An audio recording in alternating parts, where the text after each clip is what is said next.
أي مجتمع بيحس بالتمييز بيبقى مجتمع مش مستقر. وأهم أشكال التمييز هي الطبقية. زمان كان في تمييز بين طبقة البشوات وطبقة الفلاحين والطبقة الوسطى، والتمييز ده أدى لظلم وعدم استقرار. قامت بعده ثورة 1952 اللي لغت الطبقية والألقاب. لكن للأسف بعد ثورة 52 وبالتحديد بعد الانفتاح ظهر تمييز جديد بين طبقة ما معهاش فلوس وطبقة يا دوب معاها رغيف عيش، وبقينا بنصنف بعض، واختفت الطبقة الوسطى. جزء منها راح لطبقة الفقراء أو تحت خط الفقر، وجزء منها قدر يروح لطبقة الأغنياء. بقى في طبقة الأغنياء قوي وطبقة الأغنياء وطبقة الفقراء، وطبعا في طبقة جديدة اسمها أهالينا في العشوائيات، دول تحت خط الفقر. كل طبقة قفلت على نفسها وانعزلت، وبلدنا بقت كلها جزر منعزلة.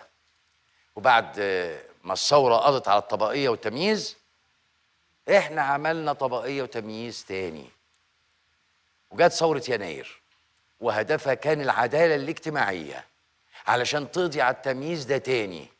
إنما اللي حصل اتخلق تمييز جديد، تمييز سياسي.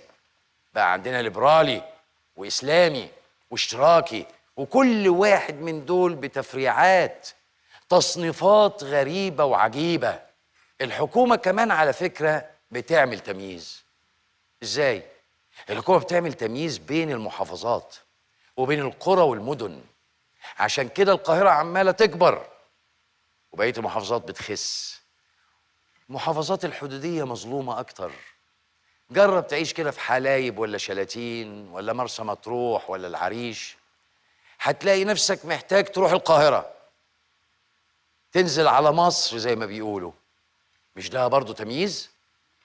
الكفاح ضد التمييز لسه مستمر.